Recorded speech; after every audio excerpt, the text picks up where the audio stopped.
Hello, everyone. It's Wilka Nascimento here. I am the Leadership Talks podcast host. And today I have this awesome guest with us, Scott. Welcome to the show. Oh my gosh, thank you. I'm so excited to be on.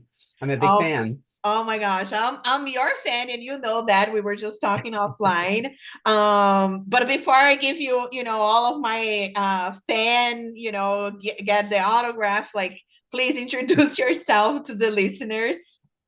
Yeah, my name is Scott Quigley. I have been in the hospitality industry for 20 plus years, and I absolutely love it. And I'm excited to be here and talk more about it today. Excellent, excellent. So we met when I was in Santa Cruz at the Holiday Express. I just had moved and relocated out there. I was in the spirit of my life that I was in East Coast, and then I was like, maybe I want to change paces and go out west and see what's up. And we connected through the ISG, and hey, we've been connected since. So it's an honor, because I know that you've been doing all these great things from different brands as well. So yeah, I appreciate you taking the time today. Oh my gosh, thank you. So Scott, talk to us about all of these years riding the hospitality industry in different brands. What has inspired you, and what is your go-to strategy to stay top of mind? Wow. So great question. I guess just a little background on kind of some of what I've done in branding and why I'm so passionate about it. So when we actually met, it was my first corporate job. I had worked at the hotel level, but I moved into IHG and started with this wonderful team called the Brand Service Consulting Team. And at the time, that team was charged with helping to bring culture and service to Holiday Inn and Holiday Inn Express back when they were relaunching. And so it was a really cool opportunity, one, to just be like fully immersed into a brand. I've known Holiday Inn, I've stayed at Holiday Inn. I think we all have at some point in our lives. But I had never worked with the brand before. And so getting the opportunity not only just to work with such an iconic brand, but they really like threw us in like head first, drinking from the fire hose. I mean, it was pretty intense, but it was such a rewarding experience. I essentially had like a year where we got to do like a road trip, and every week I was flying to a different city and then traveling town to town and going to holiday inns and holiday inn expresses to deliver service culture and to consult with hotels. And it was such a cool learning experience because one, not only was I trained, as a consultant and really, like I said, got to be immersed in the brand, but I feel like the learning experience came from actually being out in the field and every day meeting with new leaders. It was so powerful. In the beginning, I kind of saw myself as, oh, I'm hired on to be this expert to come in and tell hotels how to better run their business and how to create a better guest experience. But at the end, it really ended up being all of these leaders teaching me how to better deliver an experience, not only to guests, but more importantly, I think, to their team members. So it's been a really cool experience from then on out. And I took that experience and helped to kind of build this career that I've had of myself, where I've gone to work with great brands, not only like Holiday Inn, but a lot of IHG brands. I worked with Choice Hotels. So it's been really cool to not only help to implement cool programs like this at certain brands, but also I've had a lot of cool experience in getting to create these experiences and help to map out what a guest experience looks like for a brand. And so for me, it's really cool. It's an ever-changing landscape. I feel like we were kind of talking about this offline right before, but it's like something really cool comes out in the industry and we implement it, and then it's like 2 months later, something even bigger and better has come out. And so like it's just a constant race to keep on top of things. And it's just been a really exciting field to be in, and I've loved every minute of it so far. Oh my gosh. It's like honestly the culture of the Holiday Inn Expresses, and I've worked in two, one in Baltimore and one in California, right? But it's like that really. families, they love it, right? And then for the employee too, we really feel, a close connected niche. And to be honest with you, I've worked for other brands as well, but I gotta give to IHG folks that are, in the corporate roles, because every single person that I reach out, hey, you're a sales national sales from, I don't know, this tech company that is here in Silicon Valley, sending some business my way, the people has taken the time to talk to me, right? And my hotel was like just an express, 100 rooms, was tiny, right? uh, Yeah. but I think like this energy, transports to everybody, surrounding the brand. And I say everybody because also, of course, right, like the five-star properties, I'm a fan of the Intercontinentals, and Yes. I've stayed in quite a few. My first trip, I went to Europe. I stayed in the Intercon Paris, the Intercon Frankfurt, and it was so cool because literally I was like, oh my gosh, these hotel GMs at the time, they took the opportunity to have coffee with me after, of course I reach out, but it was so nice to connect. We are like across the pond, and these people that never met you, but it's just under the same umbrella as a company, and they're sitting, right? Like for me, I was like, oh, I'm a director of sales of a Holiday Inn Express in Santa. They were like, where? Santa Cruz, where? And then I think Silicon Valley, everybody knew, right? But just they taking the time to talk to you and chat about, how is the business, or how, they got to where they were. It was amazing. And, between all of us, I am a huge fan of the Holiday Inn Express Cinema Bus. I would give those cinnamon buns to every single client. I would bring them on sales calls. How about that? Yeah, I mean, guests love them. And they, when I first started with the brand, it was interesting because they were like really pushing the cinnamon rolls. Like even the shampoo and the conditioner were like cinnamon scented. So they've kind of scaled back a little bit, but it's crazy how much like guests love those cinnamon rolls and will make their booking decisions based on something so simple. Yeah, yeah. I remember also, back in California, it was a huge, like families in sports that were our clients. So people were expecting the that, right? And then also, I think it was the beginning of the, what is it, the pancake machine. Oh my Yes. God. I was like, "Ah, this is amazing. You press a button, bam, you get a pancake." I was like, oh my gosh, it was so much fun, and working the breakfast, like being there, interacting with guests. And I think that's definitely where I've also learned, being part of that culture, that the guests, they want interactions, right? Right. And one thing that I also appreciated through that brand, like, when we had training, it's like it's constant training, right? You're motivating the employees. And that's what, for me, brand culture comes into play, because in the end of the day, you can give somebody a PDF playbook, you can print a hard copy, but if you're not there experiencing with them and exchanging knowledge, it's difficult to create this culture in the brand. But talk to Yeah. me, Scotch, like what really, like you said, oh, I've done some research, I've learned with others, do you have like any, maybe one or two mentors that you want to give a shout out now that, has helped you along the way? Yeah, definitely. So, I think the first mentor that I would shout out, it was actually my first manager with IHG. His name was Dylan Miking. And I think what was really impressive about him and what stood out to me was he really, and I've heard this a lot on your podcast when you ask the question, like, what is a leader? And I've heard a lot of people say it's someone that walks the walk, not just talks the talk. And he was definitely one of those leaders. If because we were a team that was focused on instilling, culture and employee culture into hotels, like we had to also live that culture ourselves in order to for us to go into hotels and kind of talk the talk. We can't just come in and and tell hotels to do something that we're not living and believing ourselves. And so I had a manager that treated us the way that we wanted our GMs and hotel leaders to treat their employees.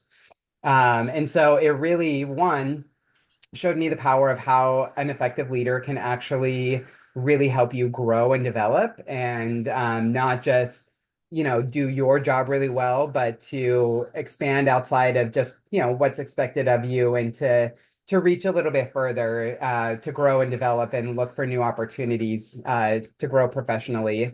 So I would say he was a huge influence on me. And then I would say at Choice Hotels, I worked for some really great people as well. Two people that come to mind would be Rick Hurtan, who is my manager, as well as Janice Cannon, who is, done many, many amazing things in the hospitality industry. And I think what from those two, the experience that I really got was they gave me a lot of freedom to explore and be creative. So when I was hired on a choice, it was during the pandemic, and Janice basically told me that one of my main priorities was to create the hotel of the future. And that was it. She didn't tell me how. She didn't say you need to do X, Y, Z. She just said, that's what I really want from you. And so obviously, Rick, my manager, had a little bit more guidance on certain projects and things, but I really had a lot of freedom to kind of explore, test, trial, fail. I think failure is a big part of succeeding. Like we've got to try things, we've got to fail, we've got to know what that feels like, and we've got to move forward. And so they were really great about letting me do those things and to come to them and say, here's what I think we should do. And then we could have some healthy debate whether it was or not. It wasn't just an automatic no. So I think that those are some of the qualities that I really appreciated in my developing career and still do to this day. And there are things that I hope that I can take with me and, give to others. Oh my gosh, I love you say this because it's really, I think people have this fear, right? Of like, oh, I don't know if I should try this or, what if I fail? It's like, guys, drop that fear. If it doesn't work, you try something else, and, but, it really, it's a barrier, right? Like, oh, should I? Go for this next position. I don't know if I have the imposter syndrome or well, it's like so many names, so many trendy names now, even like before back in the day. And I was also telling you this in off, it's like I was going through something personal in my life, and but I'm like, you know what, how about the West Coast? New York was awesome. I love this place, but how about some slow time and reconnecting with nature and myself? Yeah. How about California?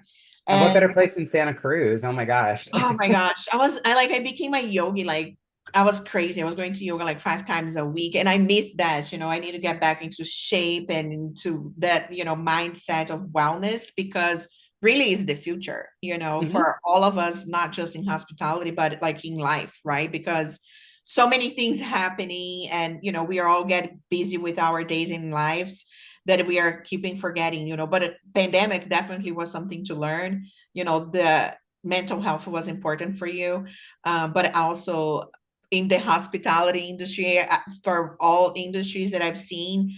And because we have this um, skill that we are so powerful, really, like it's a superpower. That we know how to deal with people, right? And many people, right, left it for banking or even other industries because they had this hospitality background. But now I have other question for you. Okay. What is in the horizon? Because I know you are in Atlanta. Where do you see yourself, in the 2025, the new year coming along? Because now this year it's already done, right? Like people are Yeah, already like done 2024, after the holidays. in the history books, yes. Yeah, that's a great question. I don't know. I wish I knew the answer. I wish I had a crystal ball. But I don't know. I think kind of going back to what you were talking about with like people in hospitality, I think people are very resilient and adaptable in hospitality. And so I consider myself very much the same. As you mentioned, I just moved down here to Atlanta a couple weeks ago from Washington, D.C. And I am currently looking for my next role. So I don't know what that's going to be. I know I still am very passionate about hospitality and branding. And so that's the field that I would prefer to stay in. But I also have a lot of experience doing, like training and consulting work and operations and commercial. And so, I think it's really exciting now when I look at all these open positions. One, there's a lot of open positions available, which is great. That's a great problem to have. And I think it's really interesting some of the roles that I've been coming across lately. Companies are more willing to hire roles specific to like innovation and to some of the more creative things that I talked about that I was doing like a choice. So, I don't know. And actually, to your point, also with the branding, the cultural background, because I've seen now, I just got a message from somebody last night, and then she said, "Oh, I love that you're working on your branding, even though you have a job." And then she made me think with that comment because guess what, culture in a hotel or in any business, right?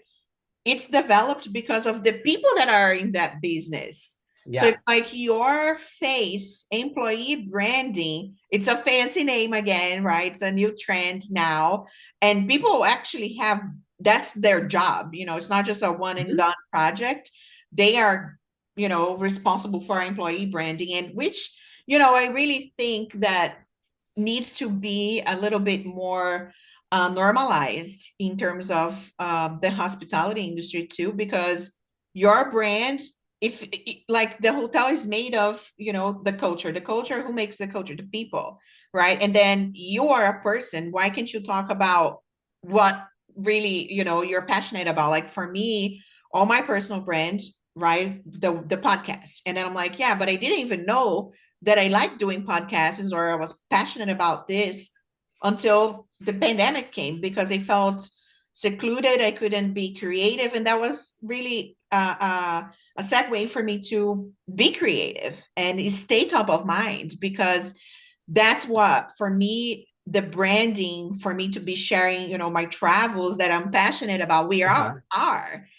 And it's like it's our industry, and it's not like, oh, why is like I have this funny joke running around with my podcasters friends. I was like, I don't care how my hair looks like today, or if I had a bad hair day. It's like my days are not perfect, okay? Right. And maybe one day, and I'm like, well, I had a really, challenge morning with my dog. I don't know, right? But it's like you can be yourself, and then I think people sometimes are forgetting, this authenticity on the internet, or they just want to look, super professional and perfect to, come across that they are serious about business. And and I come, I'm just me, it's my personal page, I always say. And then I say also, of course, I'm not, I understand LinkedIn is not Facebook, it's not Instagram. Obviously, you have to, separate the category. Right.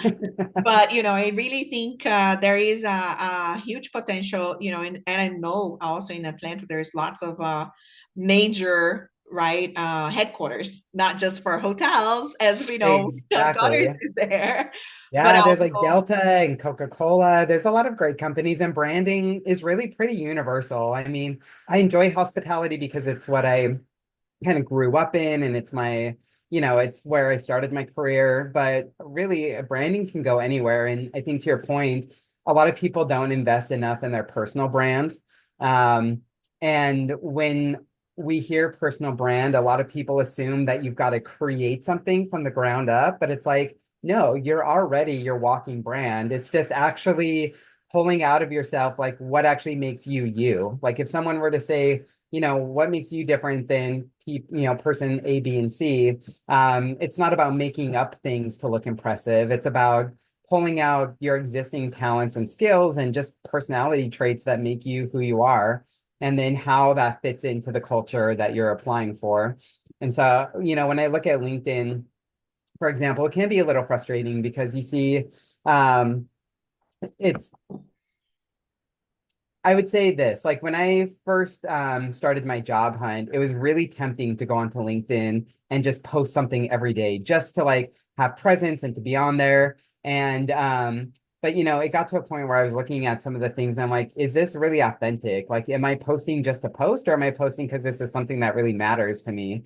And so now I approach LinkedIn a little bit differently when I post. I'm gonna post if it's something that I really want the world to know and it's something that I'm either working on or proud of, or that is part of my brand. So it's interesting that you kind of say that with like LinkedIn, for example, and just personal branding. It's a huge opportunity, and I think I know for me, even I have a lot of opportunities to be better at how I showcase myself on those kind of platforms. And I think the new thing on LinkedIn, right? Like the new trend now is the videos, right?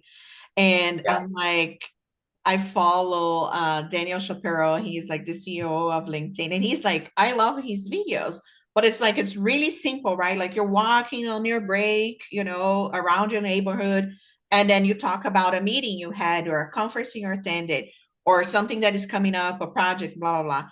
So for me, this is where also, being authentic means because it doesn't need to be in my home office and have the same background at all times because it's not a rule. You make the rules, right? It's your brand. right. So it's And like, it also doesn't have to be, I think there's a lot of pressure on like LinkedIn or just social media in general that whatever you post has to be like this kind of groundbreaking thing. And I think when I look at like there's a general manager in particular that I had worked with before, just consulting with him. And I look at his LinkedIn and it's like I almost look forward to looking at his LinkedIn every day because there are some days where it's posting about just a video like with him with his team members or pictures with him like visiting a team member like a housekeeper or a front desk agent and just grabbing a picture with them. And it feels very authentic. Like it doesn't feel like it's staged or that it's photoed. He also posted pictures of like him with his son and his a little bit of his home life so that we get to know who he is. And like it's things like that where I look and I'm like, these posts are not like groundbreaking. Like he's not saying like I invented this new process or like our hotel is number one in, although their hotel does tend to be number one in their market, which, surprise, surprise, when you're good to your employees, like your employees are going to deliver a great experience. But, I look at that and it's a good reminder that like LinkedIn also doesn't have to be this like, I'm going to announce something really big and grand. It could just be like, that small win or like that small question that you just want to kind of throw out there and see who bites. So yeah, it's a great platform. And I know, like I said, I need to be better about utilizing it to its full potential, but it's something that I draw a lot of inspiration from others. well, Scott, for sure. I hope, we can collaborate more and, because LinkedIn too, it's all about engagements, right? And sometimes people are like, oh, I don't know what to post. I don't know what to say. I was like, okay, how about you start commenting on other people's and share your 2 cents there?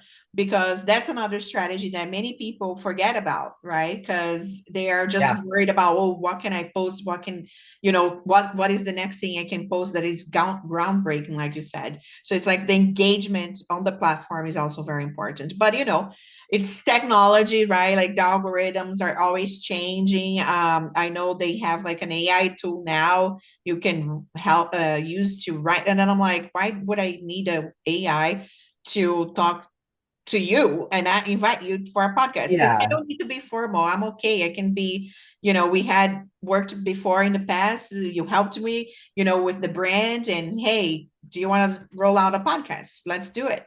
right. Yeah, could you imagine if we tried to have that conversation through AI? Oh my God. Yeah, I think AI is great, but in some cases, it's just more simple, like you said, just to type out a message yourself. Yeah, yeah. And I hope also, to be honest, you land a very cool employee branding gig and we can have this conversation because believe me, I love that segment and I think people in the hospitality industry needs to be more engaged, because I think people already know what the wording means and they've seen some of the brands really, hiring like social media managers and so forth. But Yeah. it's not about the brands, it's not their job to talk about how amazing you are with your employees. So Right. it's like that's on you, GMs, director of sales, front desk, you name it, right? Like, because everybody has a smartphone. You can go there and be like, hey guys, this is what I did with my team today, right? And Right. I've seen a lot of engagement when it's like a special event, like Thanksgiving, lots of hotels. I've seen a lot of hotels this year posting about, oh, the pumpkin competition, like, right? And I'm like, Yeah. okay, that's awesome. I love it. I voted for each one that I've seen. Right. Yes, I know. I love that. Yeah, but like what else can you do to engage people? Because in the end of the day, you need to be seen in the crowd. Yeah, exactly. And I think that that's the people that I notice the most are the people that highlight other people and kind of raise them up. And so when I think about like what makes a really good leader, for me, working in brand, my job has always been to help either create or implement a brand program or brand, just the brand itself. Like, here's the brand framework, here's how you deliver it, whether it's a Holiday Inn Express and InterContinental, whatever it may be. But for me, the leader's job is to inspire and guide their team. And if they can just focus on their team, I like to say, like, it should be almost like 90% focus on your team and then like maybe 10% focus on your guest because your team will take care of your guest for you. And if you can just inspire your team and focus on them and help to bring out what makes them great, then the rest of it should come pretty easy, in my opinion. And that's what I've seen over my years of consulting. It's always the GMs and the leaders that really invest in their teams and they know their teams, they know, their birthdays, they ask about their families. It's like those kind of leaders that their team naturally want to do a good job for them. They don't feel like it has to be forced. And so my job coming in as a brander is just to help guide. This is what it looks like to do your job at this hotel. Yeah, yeah, awesome. And Scott, I want to be respectful of your time. Yes. But I wanted to, open the floor again for you if you wanted to connect with folks in Atlanta in person, maybe for coffee, or when you come to DC, I need to buy you a coffee. Like, let's do that. But how can people reach out to you? Yeah, so I'm on LinkedIn, Scott Quigley. Probably the best way to reach out to me. I am very open. I think one great thing about also having this time to myself has been to reach out and make a lot of connections. I've met a lot of great people that I probably wouldn't have otherwise reached out to. So I'm happy to have conversations with anybody, even if it's just to share experiences or just to chat about a different topic within the industry. I'm always happy to talk to folks, bounce ideas off them. And honestly, yes, I'm looking for work, but also just looking for opportunities to be of service to people, whether that's helping to support them, helping with a project. So if there's anything that I can do to be of service to people, I'm also very open to that as well. So feel free to reach out to me and let's connect. Awesome. Thank you so much, everyone, for listening. Thank you, Scott. And I'll see you guys in the next episode. Have a great day, everybody. Thank you. Bye bye.